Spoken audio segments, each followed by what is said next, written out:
હર્ષના આંસુ આવી જાય છે. ધન્ય છે આ ભાવેણાને, જેને આપ જેવા સંત મળ્યા. આપ કહેશો તેમ જ થશે બાપા, આપ કહેશો તેમ જ થશે. મહારાજ, તમારું કલ્યાણ થાવ, દસે દિશામાં તમારી કીર્તિ થાવ. રાધે કૃષ્ણ, રાધે કૃષ્ણ. મહારાજા તેમનું સાલ ઓઢાડીને સન્માન કરે છે. તેની સમક્ષ સિક્કાનો થાળ ધરવામાં આવે છે. તેને હાથ અડાડી જનતાની સેવામાં આપી દેવા કહે છે ને પછી સૌને રામ રામ કરી નીકળે છે. એ જેવા નીકળે છે ત્યાં રસ્તામાં તૂટ્યું વળી ધ્રુજતા એક માણસને જુએ છે. એટલે મહારાજાએ ઓઢાડેલી સાલ તેને ઓઢાડી દે છે ને જતા રહે છે. મહારાજા સાહેબ આ ઘટનાને જોઈએ જ રહે છે. તો મિત્રો, આ હતું બે સંતોનું મિલન.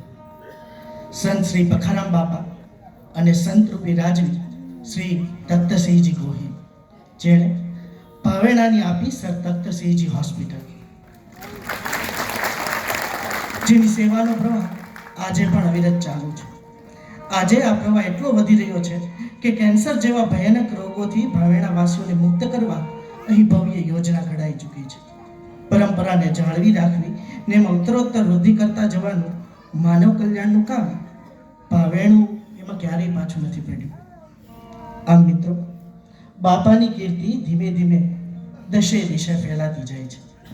બાપાના પરચા અને ચમત્કાર ગામે ગામ ગુંજવા લાગ્યા છે. માનવ મેદની ઉખરલા ગામમાં ઉમટી પડી છે અને ઉખરલા ધીમે ધીમે સંત પ્રભુ પખારામનું પવિત્ર ધામ બની જાય છે.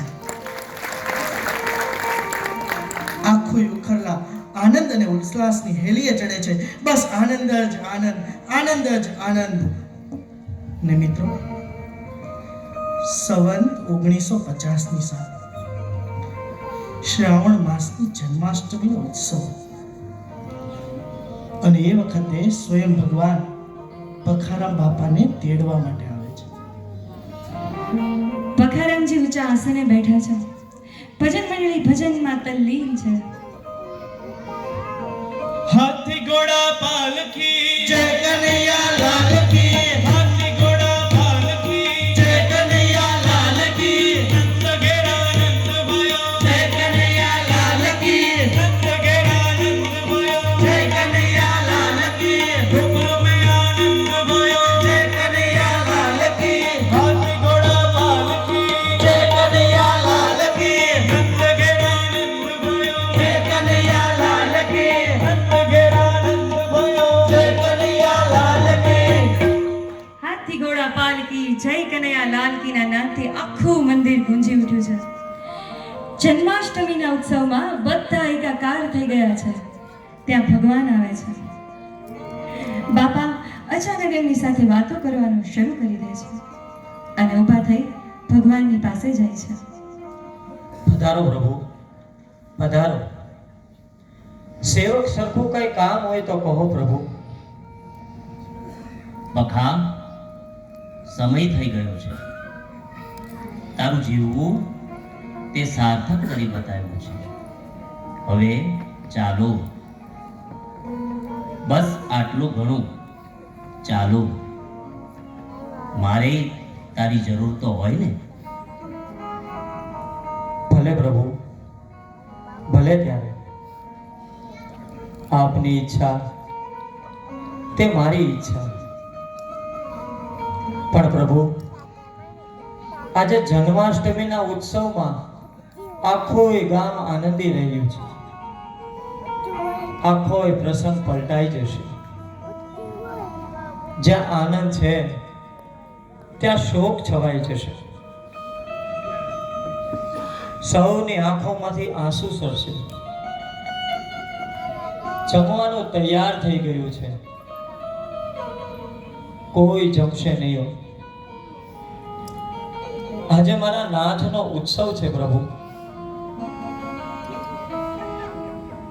જે એવી તારી મરજી, બોલ. આવતી એકાદશીએ ભગવાન હું તૈયાર રહીશ. સહેજ પણ વિલંબ નહીં થવા દો.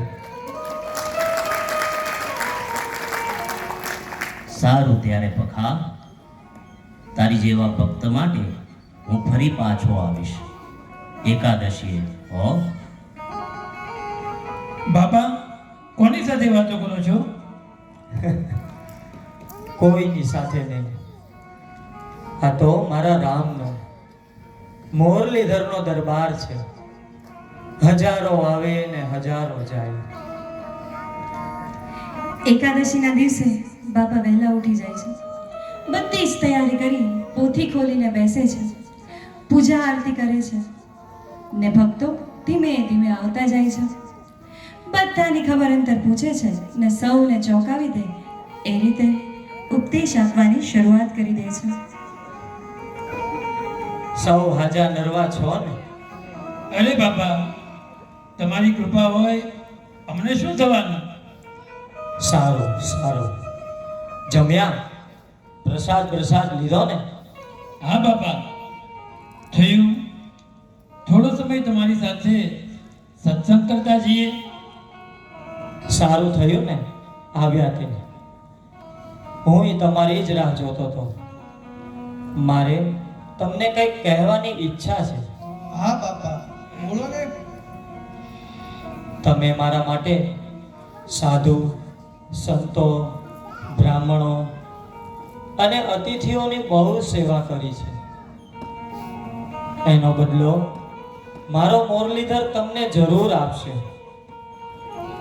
રહી વાત માણસની, તો મારા વાલાઓ જે આવ્યા છે તેણે જવાનું તો જરૂર હોય જ છે.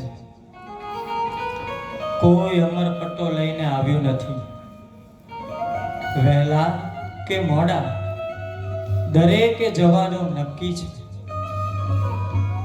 ત્યારે સમજણ રાખવી, શોક ન કરવો. જન્મની સાથે મૃત્યુ પણ લખાયેલું જ હોય છે. બાપા, તમે અણધારી આવી વાતો કેમ કરો છો? જન્માષ્ટમીને દિવસે મારા પ્રભુ મને સ્વયં તેડવા આવેલા. પણ મેં જન્માષ્ટમીનો ઉત્સવ ન બગડે અને પારણા નવમીનો ભોજનનો નિયમ સચવાય નહીં તેથી ના કહી ને 11 આવવાની વિનંતી કરી હતી. આજે મારો વાલો આવશે. બાબા, આજે તમે આવું કેમ બોલો છો?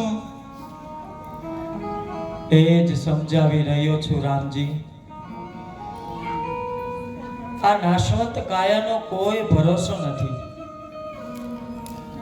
આત્મા વગરનો દેહ નકામો છે. તેના પર મોહ રાખીશ નહીં. બધાના શરીરમાં રહેલો જીવ માયાના ચક્કરમાં પડીને મોહ પામે છે. જે મોહ છોડી માયાને તજે છે તે જીવ આત્મા બને છે. સાચો સંત ભટકેલા જીવને માર્ગ બતાવે છે. સંતોનો સહવાસ કરી જીવન સુધારી લેજો. સદગુરુને શોધી લેજો. સંસારની માયામાં પડી દુખી થશો નહીં. મારું મૃત્યુ થયું છે તે માનશો નહીં. હું તો બ્રહ્મમાં લીન થઈને પરબ્રહ્મ સ્વરૂપે તમારામાં કાયમ રહેવાનો છું. ઉખરલા ગામને મારા વિનાનું કદી માનશો નહીં. મારા દેહને અગ્નિદાહ આપીને વાડીમાં મારી સમાધિ બનાવજો. મારો અખંડ વાસ છે તેવી શ્રદ્ધા રાખજો. જ્યારે જ્યારે જરૂર પડે, સંકટ પડે ત્યારે નિખાલસ ભાવે આવી ત્યાં વાત કરજો. જરૂર ઉકેલ મળશે. મૂંઝાશો નહીં હો. આવી ન શકાય તો ખાલી સ્મરણ કરજો હો મારા વાલા. ઉગરી જશો. મારા મૃત્યુ પાછળ શોક કરશો નહીં. બધાને ભોજન કરાવીને અખંડ હરિનામનું સ્મરણ કરજો. સૌને જય સિયારામ. મારો કૃષ્ણ બધાનું રક્ષણ કરે. રાધે કૃષ્ણ, રાધે કૃષ્ણ. બાપા આંખો બંધ કરીને સમાધિ ધારણ કરે છે. એક બાજુ ધૂન શરૂ થાય છે ને બીજી બાજુ સ્વયં ભગવાન પ્રગટ થાય છે. ભક્તો આંખો બંધ કરી ધૂનમાં લીન છે અને બાપાનો આત્મા પરમાત્મામાં વિલીન થઈ જાય છે. સંત પરમ હિતકારી, સંત પરમ હિતકારી, જગત માહી સંત પરમ હિતકારી, જગત માહી સંત પરમ હિતકારી, સંત પરમ હિતકારી ભાઈ, સંત પરમ હિતકારી, જગત માહી સંત પરમ હિતકારી, જગત માહી સંત પરમ હિતકારી. મિત્રો, તો આ હતા રેકો બ્રાહ્મણ જ્ઞાતિના પનોતા પુત્ર આપણા સૌના ગુરુવર્ય સંત શ્રી બખારામજી મહારાજ. આપણે સૌ ધન્ય છીએ કે આપણને આવા સંતના સંતાનો કહેવડાવવાનું સૌભાગ્ય મળ્યું છે. મિત્રો, ખૂબ જ ભક્તિભાવથી અને નિસ્વાર્થ ભાવે માત્ર ગુરુ મહિમા અર્થે બખારામ બાપાની જીવનયાત્રા આપની સમક્ષ મૂકવાનો અમારો સૌનો આશય હતો. જે પૂર્ણ થતા અમે સૌ આનંદ અનુભવીએ છીએ. તો આવો બધા મારી સાથે બોલો, સંત શ્રી બખારામજી મહારાજની જય, સંત શ્રી બખારામજી મહારાજની જય, સંત શ્રી બખારામ